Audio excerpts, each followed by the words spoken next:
Hi, everybody. How's it going? To all you panel discussionists and panel discussionist watchinists, we're here from the Sci-Fi Fantasy Fest, and we're here to talk about Batman. Would like to say hi. My name's Justin. I'm part of the Sci-Fi Fantasy team. We also have, and in no particular order, just everybody shout out their name at once. No, go ahead. Hi, I'm Kristen, and I am the Sci-Fi Fest Overlord. Hi, I'm Sam, and I just kind of show up and do things when people ask me to. And then last but not least, this is difficult.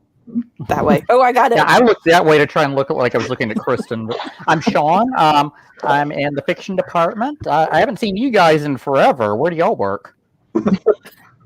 Same department, just, we're in these little boxes all the time. Just wanted to give a quick shout to everybody. Make sure, we're gonna be talking about everybody's favorite or not favorite Cape Crusader. So if you have any strong opinions, just remember, if you're looking for vengeance in the comments, nobody on this panel orphaned you at a young age or anything like that. So take it easy on us. The little bat families also will watch this video. So without further ado, let's get into the first. You guys want to get into the first question? Is there any business that you guys wanted to talk about before we start? Yeah, real quick. Who is Batman? There were plenty of emails, but it's fun.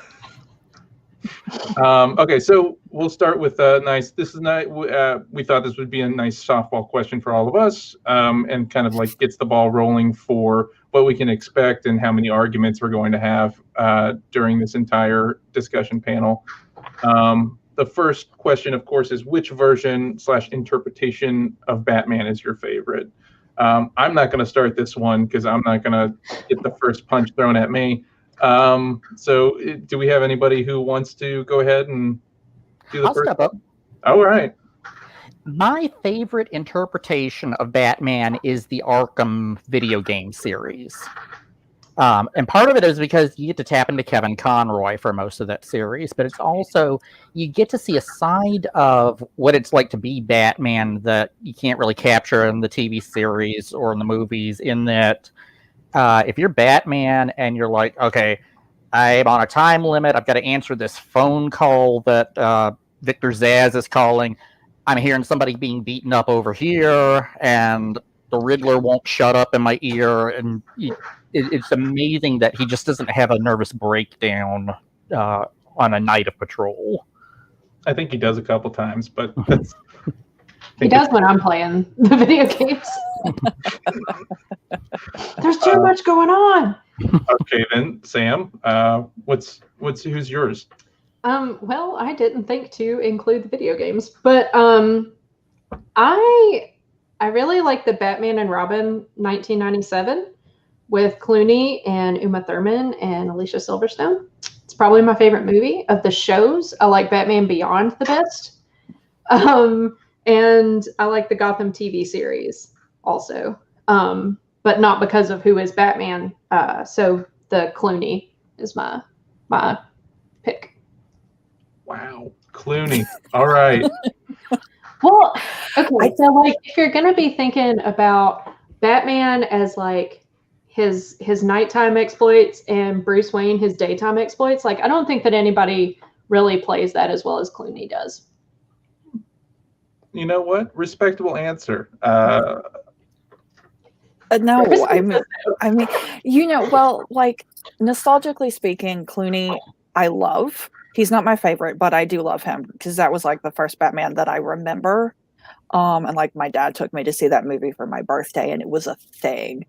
So nostalgically, I love Clooney, but I think that Christian Bale is the best Batman. I just think he's the best Batman. I think he does both sides of that character flawlessly. And he has such good chemistry with everybody except for Maggie Gyllenhaal. Which I'm gonna rag on Maggie Gyllenhaal all night. So if you're a Maggie Gyllenhaal as Rachel fan, then I'm sorry in advance because I'm not. But I also really like the animated series. And I think that Lego Batman is the worst Batman that's ever been made. Well, he's made out of Legos. It's the worst. I'll fight you. I'm a little surprised with Christian Bale being the best. I mean, some of the best movies, in my opinion, are the Christian Bale movies. He did set a precedent for bad Batman voice, but you know, it's a meme that you get to carry on into the future. It's fine. I'll shout out to Bob Bone here from Facebook, who says Batman the Animated Series is his personal favorite. And it's just the right mix of detective and superhero. And that's probably my favorite as well, is the animated series one. Kevin Conroy's voice is probably, Kevin Conroy equals, voice equals Batman, in my opinion. And, growing up watching those is just kind of like, it set the precedence for, watching Batman and loving Batman.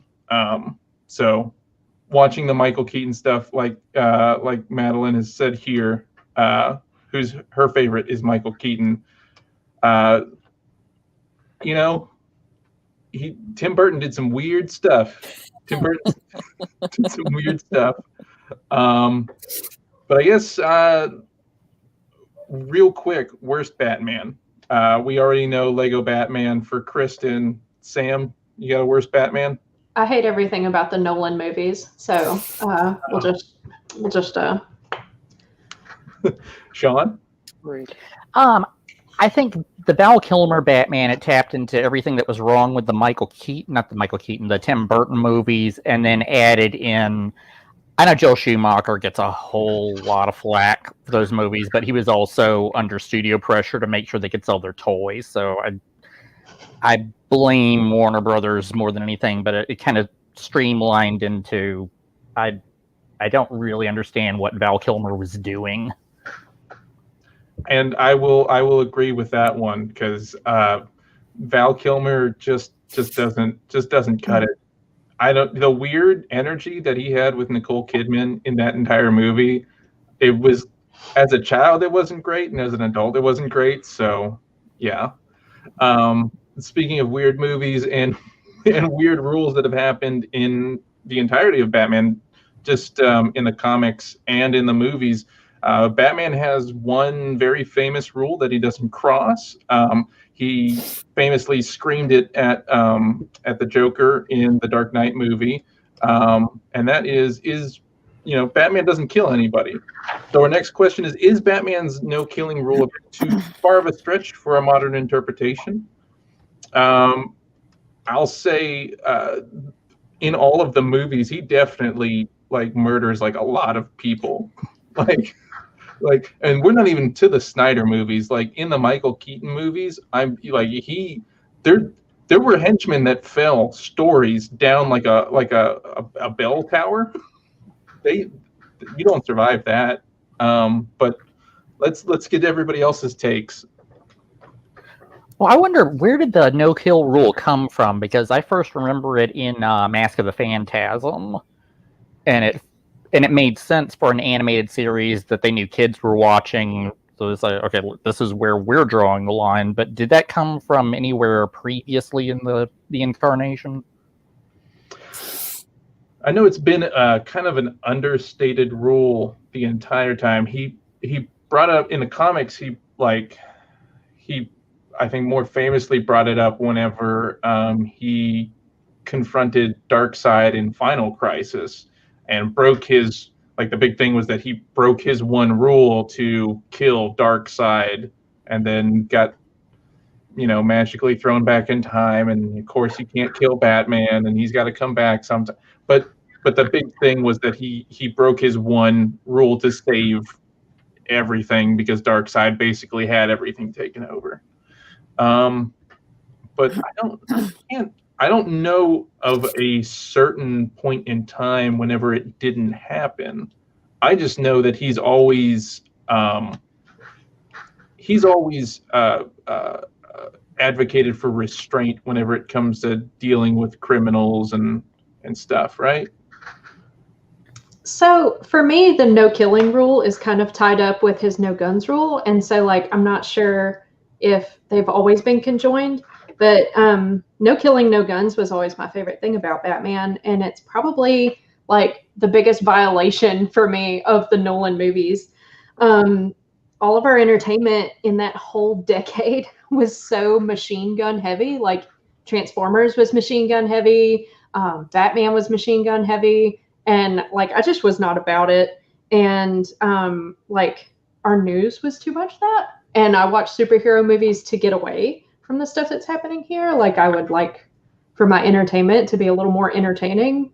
And I think that you're onto something because the whole concept of like the revolving door of Arkham Asylum is about rehabilitation. That's why they don't all go to Blackgate Prison. Like they have an opportunity for reconstruction.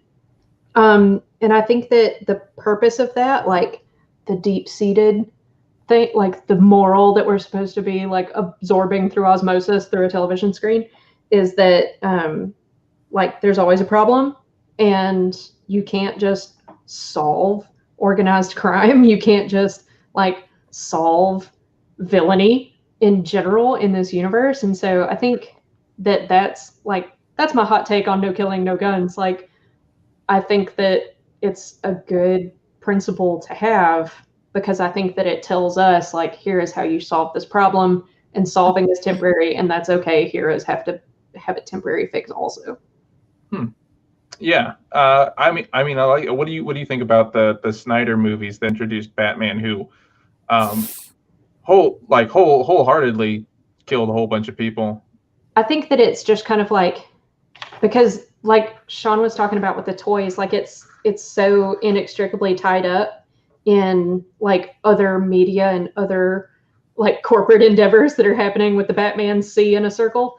And I think that was just kind of like tied up with the Injustice games, like with that release, because that's like the whole arc of Injustice is that Superman kind of loses his cool. And so I think that we were kind of in general with superhero movies, like moving towards superheroes don't always do the right thing. And that's what I think. Kristen? I think the no killing rule is refreshing because, like, it's not so much that the Avengers and the Marvel movies seek out to kill innocents. It's just sort of collateral damage. But I feel like a lot of those movies focus on that collateral damage.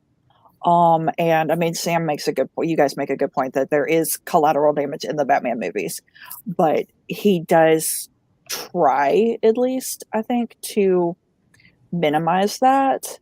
And you know, like with the Nolan movies, that Batman is much more like focused on individual lives. You know, like he sees the value in them.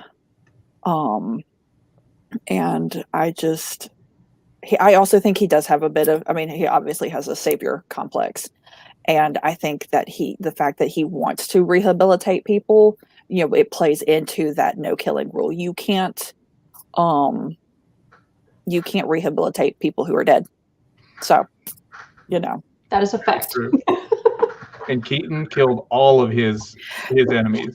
And I've never seen those. Like, I never got around to watching those. I just want to bring up, Jason Crane points out that Batman started in the comics with a gun.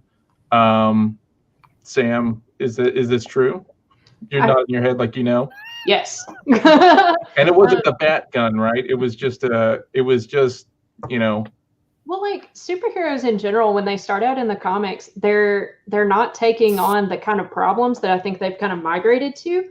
One of the reasons that there is so much collateral damage in the movies now is because we can green screen that and we can make a mess if we want to, because it's not a real mess. And so I think that that's kind of like becoming pervasive in the Avengers movies and the Batman movies and all the movies. But yeah, like when Batman and Superman first start out in the comic books, they're not even like all that super for real. They're taking on like one of the old Superman comics that I read. He takes on like a slumlord. Like this dude is just like paying off for health code violations in his apartment building, and Superman's like, we're not going to do that. And they took off in like comic books in general took off in such a way that just kind of wasn't expected. And then in order to like capture that audience, you just kind of get bigger and bigger and bigger with your characters and what they can do and their backstories and everything else. So yeah, I mean, very simple problem solving, and then like fantasy starts to take over for, the sake of capitalism. So I think you hit the point pretty good, is that whenever different interest groups start taking over, Batman starts taking on different rules. Jason in the comics has said that the no killing rule isn't really a rule like it comes across. He says that Batman just doesn't want to become judge, jury, and executioner, and that's what his code is. And that's definitely he does in the comics. Sean, Sean says, I won't kill you, but I don't have to save you. Exactly. Famously, in all of the Keaton movies, I think all of the villains died pretty gruesomely too. Tim Burton, again, very weird. he pulls no punches. And several other Batman. The Snyder one is probably the biggest transgressor of the no kill thing, just because it is just kind of he does kind of just kill a whole lot of people. But I mean, we also kind of have to talk about, is this no killing rule, because in the comics he does at a certain point, and it does come from different writers who have different interpretations on Batman himself, that he wants to show restraint whenever it comes to villains. He gets onto Jason Todd whenever he's Robin about going too hard against villains, breaking people's arms instead of just like giving them some bruises that they'll have to walk off the next day. That's one of the things about this question that brings up a lot, because there are, like, if you're a criminal and you get kicked in the head by Batman, who's wearing steel-toed boots because he's got to fight crime every single night, that's a concussion, and you only get so many of those. Does Batman know that he's killing everybody, or are there some collateral damages from Batman's fights that just haven't made their way to the hospital ever? Yeah, you don't have to kill somebody to like forever change. Like, what is the character arc for like this thug that he encounters in an alley and gets kicked with Justin's hypothetical steel-toe boots, who now has a really hard time tasting things? Like, what is the long game for this guy? Because I mean, you only do get so many concussions, but like, what is Batman's background on this kind of stuff? Like, did he go to physical therapy school? Like, what was he doing while in the middle of becoming? That's one thing that I like about the Gotham series so much, is because you're watching Bruce Wayne kind of like try on different hats, and he goes through this phase where he's like, no, I don't super like hurting people, and Alfred is like, okay, well we'll just try something else then. You want to try charity for a little bit and like see what that does for us? And so, like, yeah, I mean, does he know? Is he aware? Does he care? And I think that there's a lot that goes into that. I wonder if I'm going to mention the Joker, and I know that we're afraid that he's going to take over the panel, but I wonder if that was a factor in the idea behind a no-kill rule, because I was reading that the creators of the Joker had it meant for the character to be killed in his second appearance because they thought Batman would look incompetent otherwise. And so to keep a character like that alive, you have to eliminate the ability for the hero to execute him. I think it's what Kristen said, though. It's all about restraint. Like, there's so much contact force, you know, that Batman punches somebody in the head.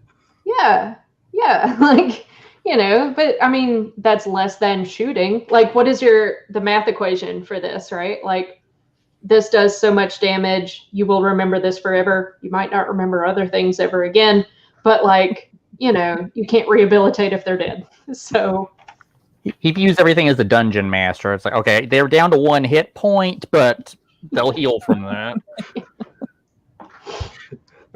That's not a world I would like to play a game in. No, thank you. So we've talked a little bit about Batman and his methods. Of course, punching and kicking criminals is all good, but at the end of the day, does it do anything? Our next question is Batman good for Gotham? Because I mean, there's a lot of you know, that Batwing could probably feed a lot of homeless people, like for a long time. Mm-hmm. You know, $20 million on a bat plane that you get to pull out every other movie is, you know, an extravagant purchase.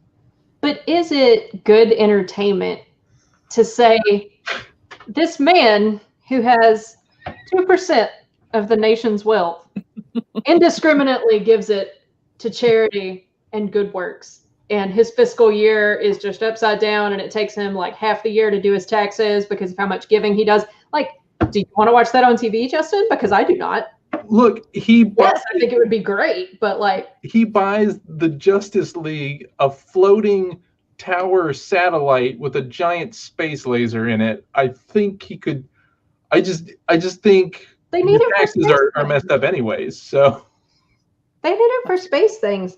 I think that there's something to be said about like it comes up in the movies and the animated series and everything else about like, without Batman, like Batman creates these villains because he does something to trigger like this little dark seed or whatever. And without him, we don't need villains. Without villains, we don't need Batman. And there's that back and forth. But like, we need Gotham to be a little wrong so that we can keep making the movies. Yeah, certainly he's good for us as the viewer. For the city of Gotham, I think he's awful. He could eliminate crime entirely if Wayne Enterprise would just hire all the criminals, give them jobs so they wouldn't need to resort to crime anymore. Kristen, it looked like you were about to jump in for a sec. Well, I was, and then I think he is good for Gotham, and everybody thinks he's not. So I'm just gonna sit over here and be quiet in my corner by myself. Go for it. That's the question.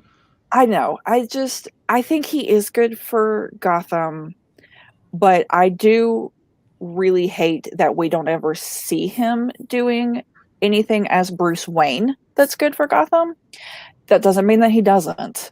But I cannot speak to the majority of the comics. I didn't get to see the Tim Burton movies. I just didn't have time to get to it. So I'm focusing solely or mostly on the animated series and the Nolan trilogy.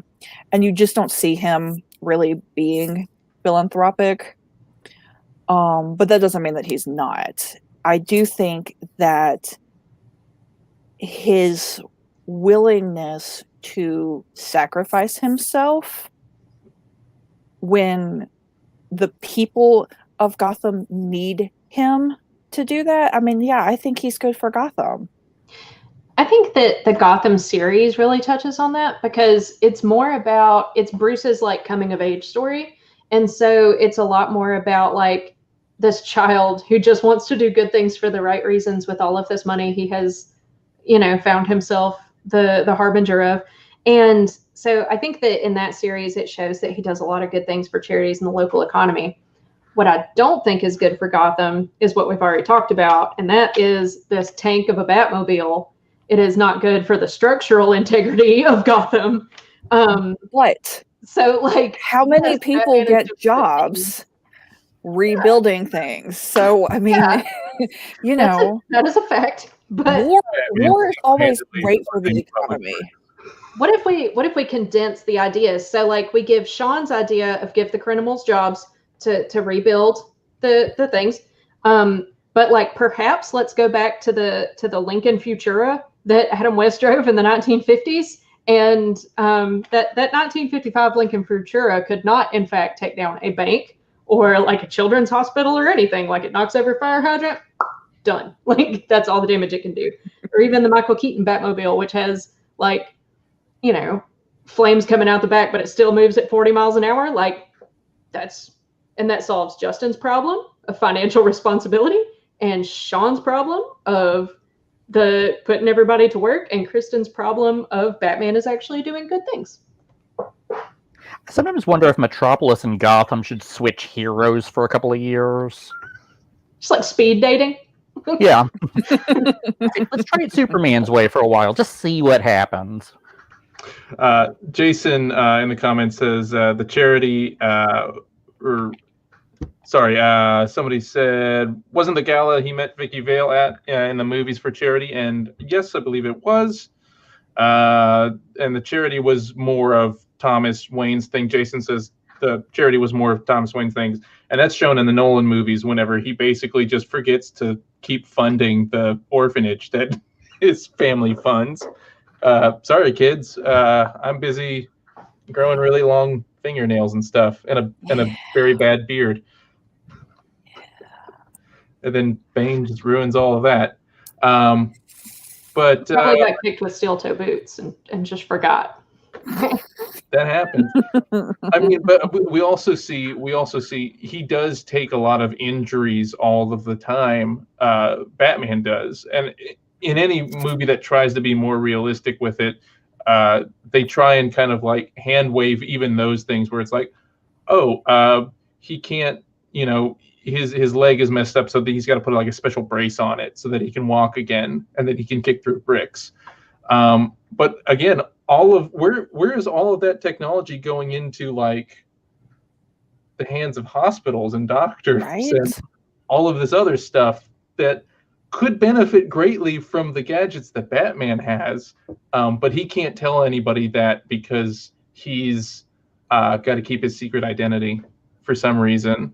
I think there's a lot of people who think of all the just parking your car on the street. Like street parking would be, nerve-wracking. So bad. So bad. Yeah, all of a sudden you see a police report that Batman's in a car chase with somebody and you just start sweating. Like, please don't come towards my building. But it happens all the time. So you're telling your boss, you're like, Batman ran over my car today in the pursuit of the greater good. Steel toe boots were involved. Like, I can't come in. And they're like, yeah, but Bruce Wayne funded public transport. So, like, you better get here. I like Bob Bones' comment where he was saying in the animated series the Wayne Enterprises hired some rehabilitated villains. I just loved the animated series. It got progressively better as it went on. And those were some of my favorite Batman story arcs, like where the Penguin got out, and for a while he actually was trying to turn his life around. And then when we got to Batman Beyond, I can't watch more than a couple episodes in a row before I just get depressed because I find the villains so sympathetic. Well, I mean, that is one of the things. There, a lot of the Batman villains in the animated series started out as like kind of like really sympathetic. Clayface, a lot of other. Clayface is the one that comes to mind. He's just basically, gets a really rough deal. The mob kind of like messes him for life, and he just tries to get back some normalcy and turns into a supervillain. Sorry. And then that happens with a lot of the villains, though. Like Harleen, the graphic novel that I had Kristen read, it talks about like Harley Quinn as like a medical professional, and she goes to work one day, and in the pursuit of doing something for like psychiatry as a medical industry, this is how she becomes a bad guy. Like, it doesn't even actually have anything to do with Batman when you think about it. But like a lot of the villains are such like allegories of here are the things that are wrong with society. And I think that's what keeps us watching the shows when they put them out, the movies, everything else, is because like we love our villains and we like finding out more about them. And that's why Disney is making a pinch right now off of all these villains movies that I keep paying to go see. So I think we've kind of explored that topic. Batman, good for us. Maybe not so great for Gotham, but still does his best and really funds public works. His dad did make public transportation, and then I think he destroyed it in a couple movies. So, you know. So that brings us to our next question, though. Rolling right into, is Batman good? Is he good to stick around? Is Batman, or and by proxy Gotham, doomed to keep repeating the same status quo indefinitely? Villains rise up, they go to Arkham, they escape, they do more damage, on and on and on. Or if Batman can't break the cycle, what character could? Sam, you talked about or was it Sean, about Batman and Superman swapping places? Oh yeah, swapping places. Yeah. Sean, go ahead. I was going to avoid this one for a while because it was my question, but I'll go ahead and throw out what I think. I think Barbara is the one to break the cycle, because unlike Batman and most of the Robins, it didn't appear that she gets into the hero business because she's had one of her family members murdered or has the tragic backstory. She's doing it purely because she feels it's the right thing to do. And there was a graphic novel that I read recently. I think it was called it's either Heroes in Crisis or Superheroes in Crisis. It was imbalanced, but there were some really poetic sequences in there. And there's this one sequence where Batgirl tracks down Harley Quinn, and they start to get into a fight, and then it's like about 12 panels in a row where you just see Harley's fist against Batgirl's hand, and then they just start talking, and you see her like slowly hanging on to her, and she's able to get through to her in a way that Batman just can't talk somebody down. Barbara does have really excellent de-escalation skills, and I'm so glad that you read Heroes in Crisis because I love it. The whole setup and premise is that like it's this retreat where heroes can go and like talk through their problems, which I mean, they're in a really traumatic business.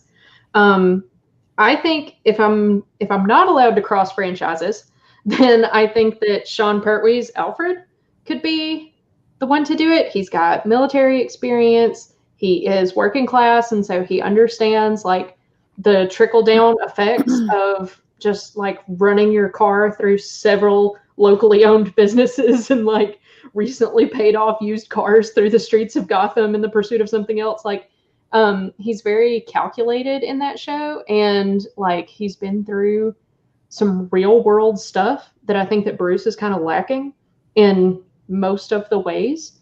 But if I am allowed to cross franchises, I finished WandaVision last night, and I think that Wanda Maximoff could do it because she understands loss, and she also understands living in poverty and dealing with trauma and mind control, and I think that those are the things that Gotham needs.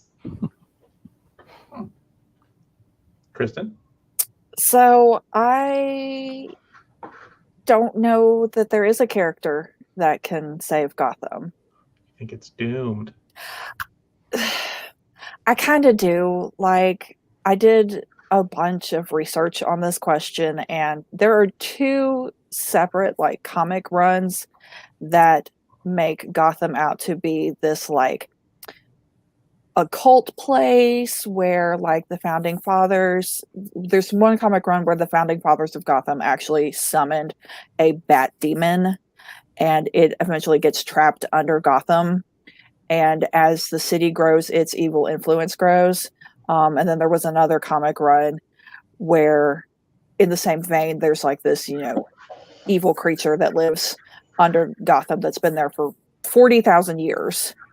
And so I just, for some reason, that really resonates with me. Like, I just like the idea that Gotham is bad and it can't help it. But if Gotham is influenced demonically, then there's not a character that's going to be able to fix it. You're just going to end up in the same cycle over and over and over again. Not even John Constantine, the Keanu Reeves version, where he just, heals people and exorcises demons. Well, okay, maybe that guy. Or Buffy could come and kick him into the hellmouth. I think the Doctor could do it. The Doctor could probably do it. Call in the Winchesters. Yeah. But none of the Batman characters that I could think of. I was just like, I just don't. Yeah. I think it's just doomed. Yeah, I mean, I'm right there with you. I think I don't think any of the Batman characters can do it. I feel like the problems of, the problems that Gotham has are kind of like they're also societal, where just it's not a great place. People are just trying to like eke out a living. Like the rich don't care about the poor people, so there's not like a lot of like charity or there's not like a lot of social programs going on. We've seen in a whole bunch of movies now like that just all of these social programs are being defunded in Gotham, and it happens in the comics a lot too. So I feel like if somebody were to turn it around, it would have to be somebody who is like more of a fantastical, like, so Superman could be like a very big symbol for people doing the right thing. He doesn't have to be violent whenever villains run up and try and shoot bullets at him, because he doesn't have to like dodge out of the way and karate chop somebody's arm off or kick somebody in the head with a steel-toed boot. I feel like what happened to you, steel-toed boot? I don't know. Look, he's wearing them. So, are you wearing them? Is I'm that not. what this is? No, I'm not. It's not that day. By night, I do fight crime in steel-toed boots. I'm called the toe kicker. It's dark, isn't it? It's true, actually. But no, I feel like if somebody was to clean up Gotham, it would have to be somebody who could like bring a lot of hope and goodwill into Gotham that is lacking now. So that's why I think. Thank you, Joe Crow. Real quick. Thank you. Yeah, it has to be some symbol of hope, whether that's the steel-toed boots or the Man of Steel. Some hero can be more of a symbol, because there's even a lot of people that don't like Batman just in like normal society. So, and he's got to be secretive. He only comes out at night for a lot of movies and a lot of TV shows and a lot of comics, even though in most of the comics he's fine walking around in daytime. But I feel like somebody who hides in the shadows all the time and only really takes on crime and doesn't really take on the more societal issues that Gotham is going under. I don't think somebody like that will be able to break the cycle. I too have trouble knocking out my to-do list when I only leave at nighttime. But I think that he's very much like the little Dutch boy with his finger in the dam of a failing mental health care system, an economy that can't sustain itself, a corrupt political system. And like, I do think that in a way, it gives people hope, like us as viewers and like Gotham citizens, that like, they know that their police clock out. And I think that that's a thing that he kind of fills in the blank. Like, sometimes the police don't show up when you call 911 when you live in a metropolitan city. Like, sometimes the justice system doesn't have a procedure. And like, we work at a library, we're government employees. We know that sometimes the book doesn't allow us to do the things that we need to do. Unfortunately, when I show up in a superhero costume to right those wrongs, I am asked to go home and put on appropriate librarian clothes. But well, okay. Gotham, I don't think we would relate to it if it cleaned itself up. I don't know what Bob Kane's original intention was, but in a way, Gotham has kind of become a metaphor for mental health. At least that's the way I perceive it. And anybody who deals with mental health issues knows that there's no point where you're cured. Even if you get the medication right, it's still a daily struggle. And I think that's why so many people connect with it so strongly, and the characters in the Batman franchise. Yeah, I could definitely see that. To be kind of like a symbol of mental health, that's a way that Gotham kind of keeps being the same old Gotham. Because you would think after some time, like something's gonna give, right? And usually that's why Batman's there, is to stop the full break, or in this point, a mental break, because he's the one who's kind of like making sure that the city's able to work on its problems and not have a full collapse. That's interesting. Anything else, Sean, since this is your question? No, I think I figured it all out. We've solved Batman. Well, I mean, like we all touched on this earlier in this question, but it's like Gotham is kind of the mirror of our society. And that doesn't mean that, like, as a society, we can't clean ourselves up and fix the things that are broken, but we can't do it alone. Which is why I also think that there's no one character that could break the cycle. Everybody would have to work together. You have to fix all of the systems simultaneously. But Gotham is definitely like the mirror for us to look back and see all of the things that are broken and need fixing. I think that it does make it relatable. And I think that, like, what we learn is that the best work that there is to do is never done. And that's why it is the best cause that you can put your energy into, because no amount of energy is going to be enough. Like, you can never fix broken cities. That's why we have them. And there's always room for improvement within Batman himself, like as a human being, within Gotham, within the villains, and within the Batmobiles.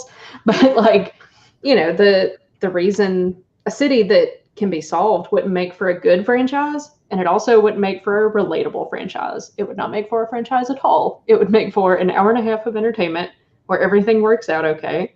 And the end. So every Superman movie. Okay. Right. But so like I listened to most of this podcast. It wasn't great, but I listened to most of this podcast about how the Dark Knight movie is more about saving Gotham and less of a Batman movie. And one of the points that they made was that with like the Marvel movies, like nobody talks about saving New York City. Okay, like New York City is just the backdrop for the stuff that happens, but it's not like the heart of any of those films. But with Gotham, it really is. Like, Gotham is really its own character in the series. Whether it's the comic books or the movies or whatever, Gotham is its own character. And I think it's as flawed and nuanced and layered as any other character. So it was not a great podcast episode, though, but it was a really interesting point. I was like, I like this. This is a good thought. Did you see Madeline's comment? Yeah, I was. Madeline asks, do we really want Gotham to be fixed, though? And I think, as the audience, of course we don't. But I think we also want to believe that it can be. We just don't want to see it actually happen. I think that's probably the biggest thing. Like if we're not taking out the fact that like these are all stories and the stories have to continue because the writers and the artists and the the editors, they all want to make money. I mean, Superman could probably solve every single crime in 20 seconds because he can go at the speed of light. Like there's these are like basically gods who walk among us and can do like incredible things and could probably fix all of our issues that we're having pretty quickly, outward issues, not internal issues. But I think that's one of those things that like where this question really strikes a chord, because if we're not talking about it has to go on because we want Gotham to keep being like a terrible place that we can come back to and see Batman save over and over again. Could Batman even do it? And I don't know if punching criminals every night is the way to save Gotham. But I don't get paid to write the stories, so. But kicking them with steel-toed boots. Kicking them, that's the way to do it. That's the way to do it. Anybody have any last comments on that one? No? All right. We'll roll into the next, our final question. Bonus category. Our bonus category for the night, which is who is your favorite iteration of the Joker, and briefly, why? Is anybody not going to say Mark Hamill? Can we? Me, I wasn't going to say Mark Hamill. What were you going to say? I actually was going to say Heath Ledger. Okay. But I also like the Joker in the Harleen graphic novel. Because he is so suave and so manipulative, and you just buy into what he is selling. And it was what I wanted the Joker to be, like I'm not super into bad guys who are evil just for the sake of being evil. Like I need them to have some sort of reason behind it. And, I read The Killing Joke and I didn't like it, even though it gave a reason for him. But I loved the Joker from the Harleen graphic novel. If you haven't read that one, I highly recommend it, especially as somebody who does not read a lot of graphic novels or comics. That one is excellent. But then Heath Ledger is just so good. He is. He was so good. He's probably exactly what you want from a villain. He is just, I don't even know how to describe it. I just loved him as the Joker.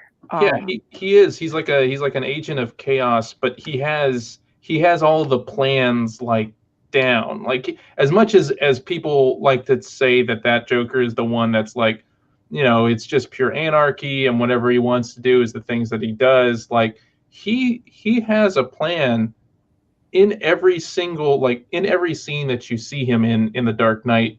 The Heath Ledger Joker, he has a plan. It's very calculated. It's very thought out. Like he goes in the very beginning, that bank robbery scene is him just showing that, hey, I've planned this all, and it's chaotic because each one of you are going to kill one of the other ones, and there's a narrow chance that this might not happen, but he's planned everything down to the final second of him driving the bus out into the school buses, leaving the scene of the crime. Even him walking into the mob boss scene where he's, he walks in, tells him the plan, and then has a whole bunch of grenades on him, so nobody's gonna, try and bother him while he gets away.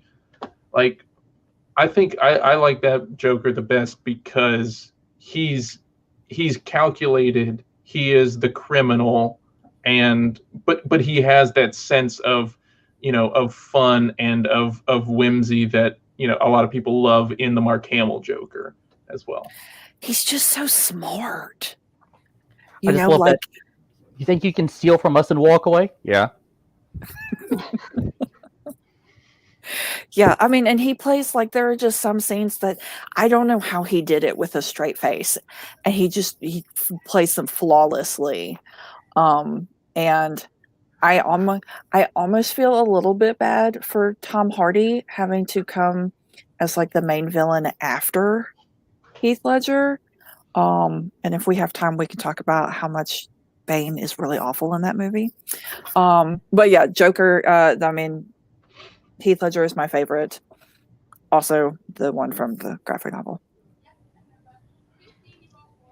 Sam?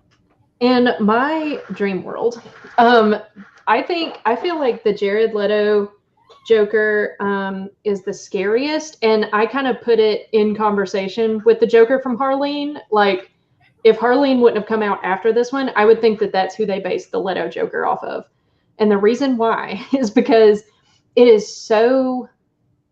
I dated that guy when I was 20, like, and like it's kind of bothersome how easily someone like that gets into your head. So like my favorite Joker in relation to Harley is the Leto Joker, because like I think that it's made very clear how her character develops outside of it. But we're talking Batman. So as it relates to Batman, I'm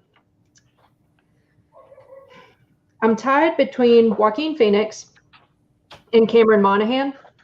So Joaquin Phoenix, I thought it was a very empathetic. It was not scary to me. I did cry in the theater, sobbed, in fact. But I don't think that it was like a Batman villain kind of portrayal.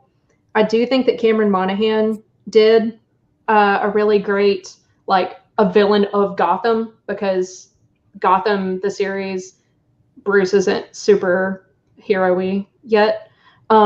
It's mostly like James Gordon trying to straighten the city up. And I think he had the biggest plan. It had the most layers, and I never knew what was happening. And like, I had to go back and watch those episodes. Like, I would have to watch an episode and then go, what? And then like go back and watch 2 or 3 more episodes. So it took me a considerable amount of time to get through that. But I like him for that reason, because I think that it was the most structured and calculated. But the Jared Leto is the scariest because I know that guy. Sean? Okay, I'm going to go out of the box and say I think the best Joker is Frank Nelson. Nobody's arguing with me, so I guess I win. Nobody knows that one. I don't know who that is. No, but you know his voice.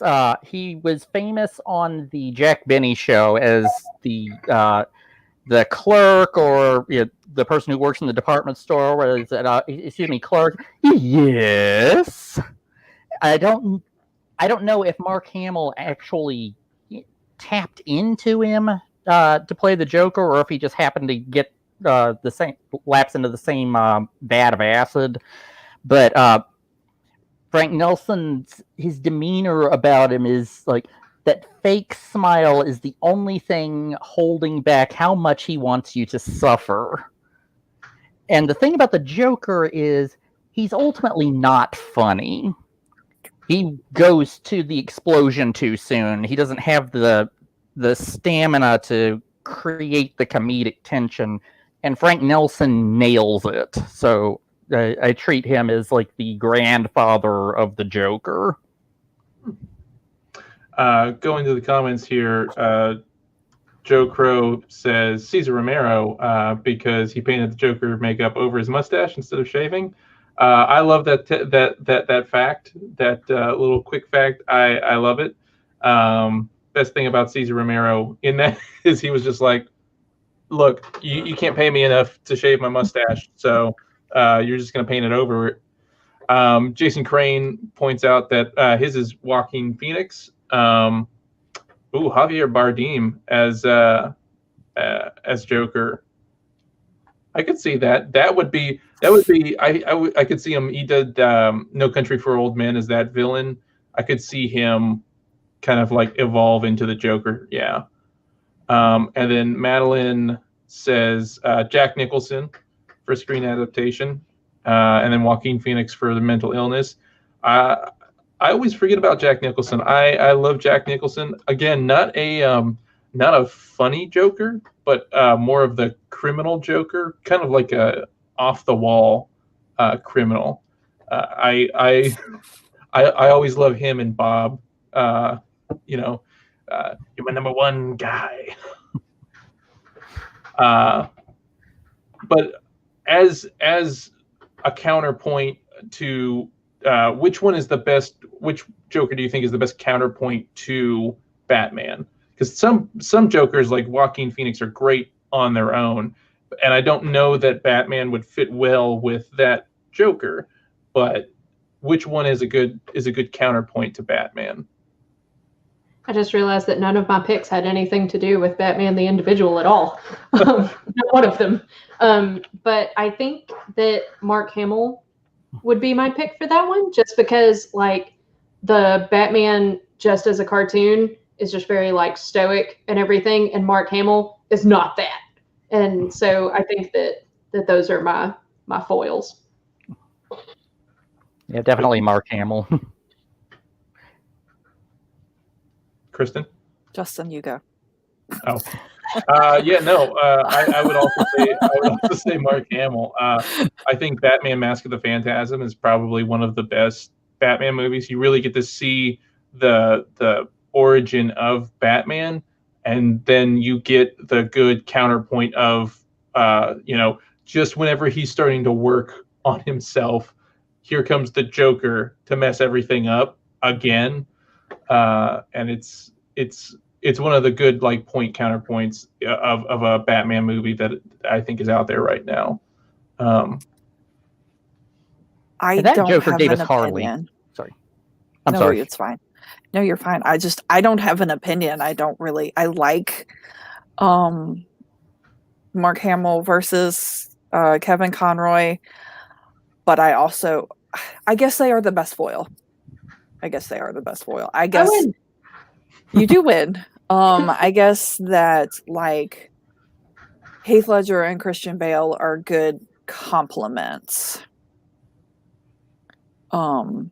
Because I feel like that Joker pushes Batman much closer to the edge, which is what he says. I mean, he says that he wants to be the one to break him. So I feel like they're probably good complements. Definitely. Well, as we're wrapping this up, does anybody else any final comments from the gallery here? You tell Madeline she's wrong. Christian Bale is not trash. I'm gonna fight you. Christian Bale's the best. Sean, let's start with you. Any final comments on Batman or in general? Just in general. We're having a Zelda panel on April 19th, so be sure to check that out. Or we're gonna deconstruct the entire franchise and solve everything about it next. There we go. Sam? After that, we'll be doing May the 4th, and we'll be talking Mandalorian, and I'm super excited about it. I thought it was going to be my first Sci-Fi Presents, and then I got called in last minute. Yay! But you've done so well. Shucks, stop. I'll blush.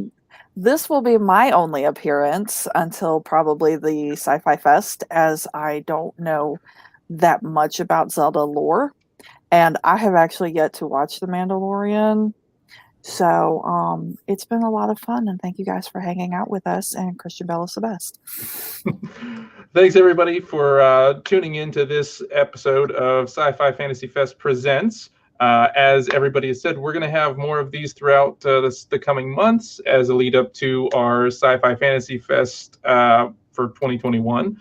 For more information, you can check out on the scrolling ticker below, all the website, on our Facebook, on our Instagram, all the information that you might need for the coming months. Thanks, guys, for joining us, and we'll see you later. Have a good night. Bye.